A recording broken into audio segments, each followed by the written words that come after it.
let's look at logarithmic functions. So we know when we have a one-to-one function, okay, so we have some function y equals f of x, that a one-to-one function will have an inverse. And we learned last lecture that exponential functions are one-to-one, which means they have an inverse. And you know what they are? Logarithmic functions. Okay, so a logarithm is the inverse of an exponential, which is nice because then all the properties of exponentials are the same with logarithms. So the logarithmic function with the base a, so there's some base that is greater than or equal to 0, does not equal 1, is read as y is the logarithm with base a of x if and only if x, this value, equals the base raised to the power.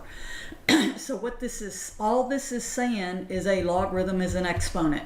That's all this is saying. So it's just another way of writing an exponent when you have very, very large values or very, very small values.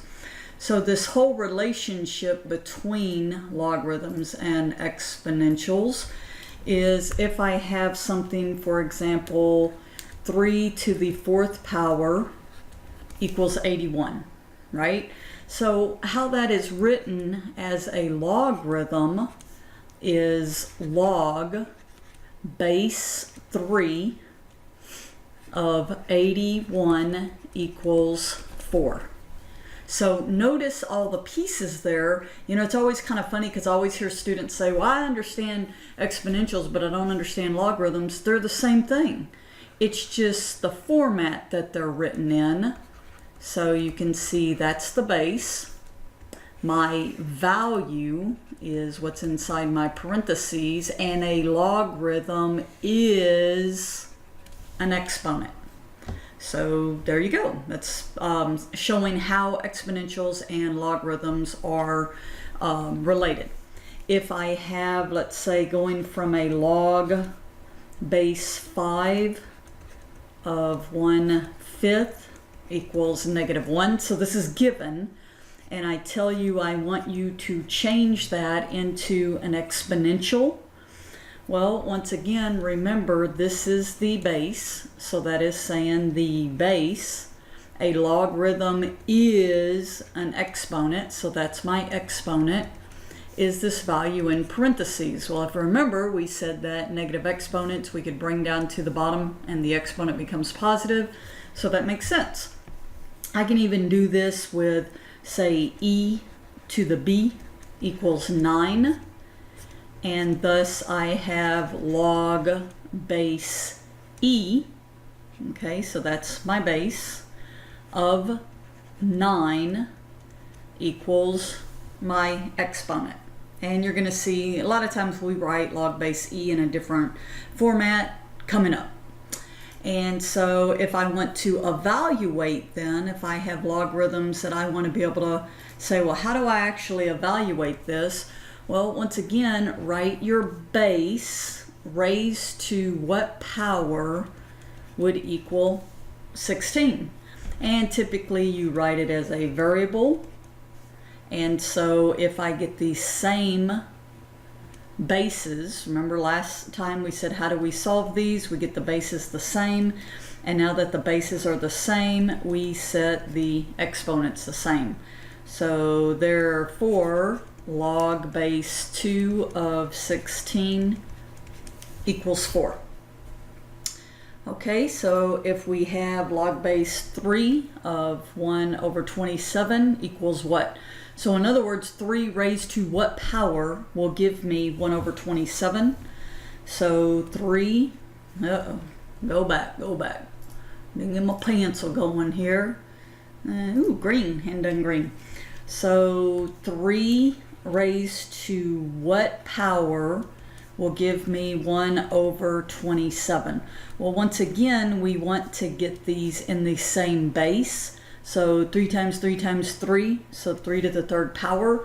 But this still isn't written in the same base. We want the we want the right hand side to be show base 3, but when I bring that exponent to the top, it becomes negative. So in other words, this is y equals -3, and therefore this answer would be -3.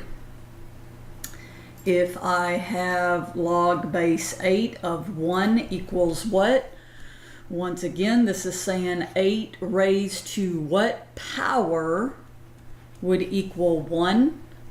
Well, I think if I figure out a way to write 1 as a base 8, that would be 8 raised to the 0, because anything to the 0 power is 1, and hence I get my answer. So log base 8 of 1 equals 0. So it's just getting comfortable with going from logarithms to exponentials, because once again, they're the same thing. If we look at the graph of logarithms, if you remember what the graph of exponential functions look like, then remember inverses. If I draw the line y equals x, cuts right in half. So we can certainly see that these are inverses of each other. The domain of the logarithm is the range of the exponential. Remember that with inverses functions, we flip them around. So the domain of the logarithm has to be positive, 0 to infinity. And then the range of the logarithm, you can see up and down, it goes up and down forever, is all real numbers. I don't know what that was for, but okay. So if I want to find the domain, then my concern is that I just said that my domain for logarithms, this has to be positive. Well, how do we write positive? Greater than 0? So in other words, I just solve x plus 3 greater than 0, subtract 3 from both sides, so x has to be greater than 3. It can't, or I'm sorry, -3. It can't equal -3. Why I'm using a parentheses, because we'd be trying to get log of 0. So -3 to infinity would be the domain. If I have something like this, of course I always have to worry about dividing by 0, but I still want this whole piece in here, 1 minus x, to be greater than 0. Now, this is kind of weird. A lot of students wonder why I just let the denominator disappear.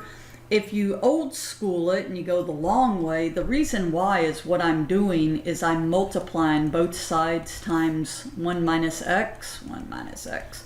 And so that cancels, and of course I get 0. But really, all we care is when the numerator is 0, because when the numerator is 0, then we'll get 0. And so then, of course, I would get x is greater than -1. So you have to be careful here. So -1 to what? Well, think about this value right here. If I plug in 1, that's going to become 0, right? So it needs to be something between -1 and 1. So let's say if I plug, so do a number line, -1 to 1. Let's say I plug in 0. That's okay, 1 minus 0, that's fine. But I cannot plug in 1 or I'd be dividing by 0. All right, so the properties, once again, just kind of a breakdown. The domain is the set of all positive values. Range, all real numbers. The x-intercept of the graph is 1. There is no y-intercept because, once again, I'm not picking negative values, so I'm not going to the left of the y-axis. The y-axis is my vertical asymptote, kind of what I just said. A logarithmic function, if my base is between 0 and 1, is decreasing, and increasing if my base is greater than 1. And definitely, here's some key points, but a continuous function. The common bases, base 10, this is typically, you don't see a value written here for the base. Why did base 10 originate? We have 10 fingers, 10 toes, most of us do, right? That's actually the reason why. And so this is the most common base where we would write things to 10 to particular powers. Base E, I mentioned this. There are, typically if you look in European things online and you're looking at research, they typically will write log base E, but we typically use the ln, the natural logarithm. Okay, so ln means base e, so that would be e raised to what power? And so as you can see here, looking at our graph, if I'm doing base 10, so this is once again my exponential and then my inverse for my logarithm, and then my base e. So e we talked about in exponentials, and then my logarithm base e. So we'll finish this up next lecture, but again, the big key is that a logarithm is an exponent. If you get that down, they don't bother you as much anymore. See you next lecture.